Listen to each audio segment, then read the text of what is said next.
What's up guys, this is Sheldon and let's talk about valuation. I think valuation is one of the most important thing, right, that is not being discussed in the whole property ownership journey.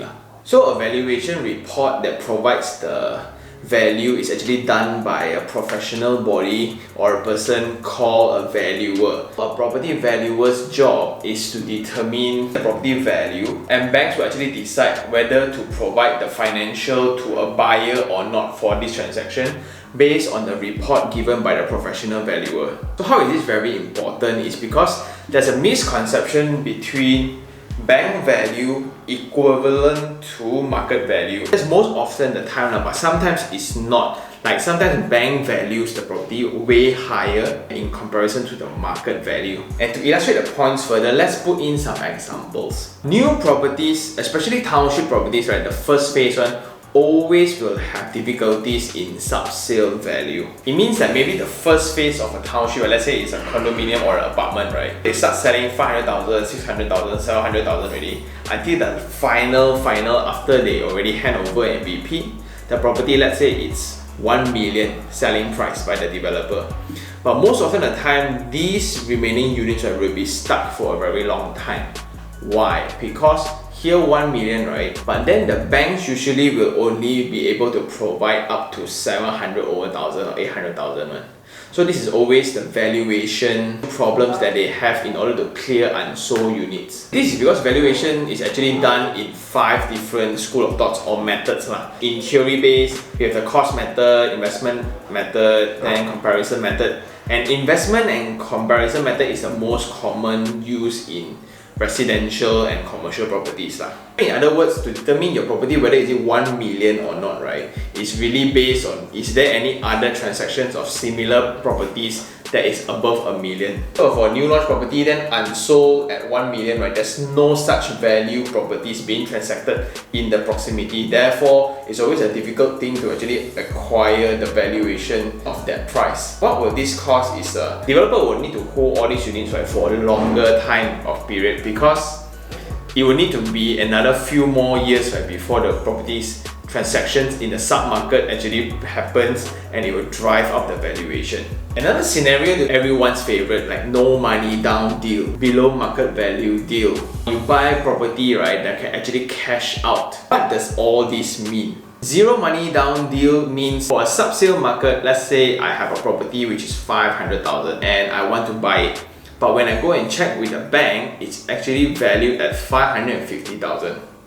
So 550,000 with 90% loan of 550 is around 495. So 495, I can negotiate with the owner saying that, come on help a young guy out, so can you discount like 5,000 out? The owner is okay, so 495 deal.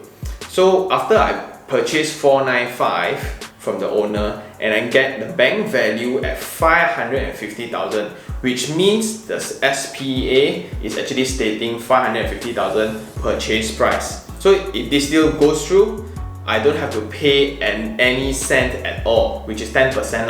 Of course, the legal fee and stamping fee, that one still need to be paid. That's a very rough picture of how zero money down deal in the sub-sale market.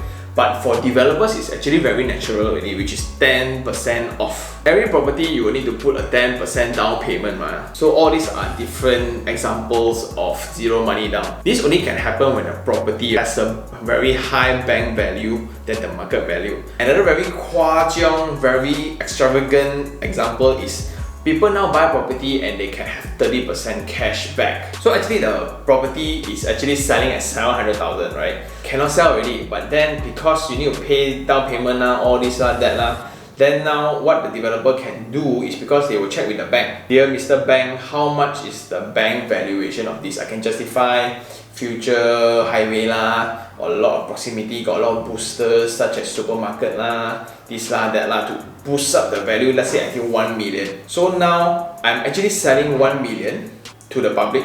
I tell the fellow investors or investors club, right, I'm selling out 1 million, but if you buy, I'm giving you 30% cash back, because the actual value is actually 700. SPA price will be 1 million, but the loan you get out of the 1 million is actually 900,000.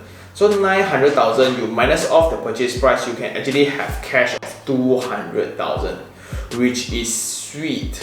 So the same topic on valuation also applies to auction properties. If you cannot serve 3 months, okay, 3 months of your monthly installment, your property will be put up for auction, and it's automatically put at 30% below the market value. For example, a 1 million property, every month 5,000, I cannot pay already. So I'm late for 3 months, the bank automatically put your property for auction at 700 start. So when you do sub-sales, right, there's this report called the valuation report that has a cost to it. So just bear in mind, it's around 1 to 2%. It's almost equivalent to the brokerage fee or agent fees. Another scenario is this, when the transacted price of the property is actually 1 million, but then the stamp duty calculated is not based on 1 million, but it's based on 1.2 million. So government has their own land valuation department, and they determine that this property of yours is actually valued at 1.2.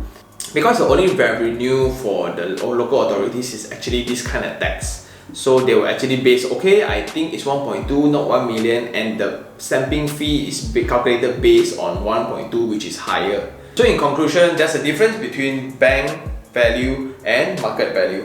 Market value is the value determined by the market, whether are you willing to buy this condo at that price. Bank value is based on a calculation and is a proper report done by property valuers, professional body, right? And the mismatch of these two is where the market is actually leveraging on, where the below market value, the cash out property and things like that. So they are actually playing with all this, which is super smart. The market is always very, very innovative. And I think that's all for this episode. If you really like this video, like it, share it, and even subscribe for more information like this. Until next time, this is Sean Zhan. Ciao!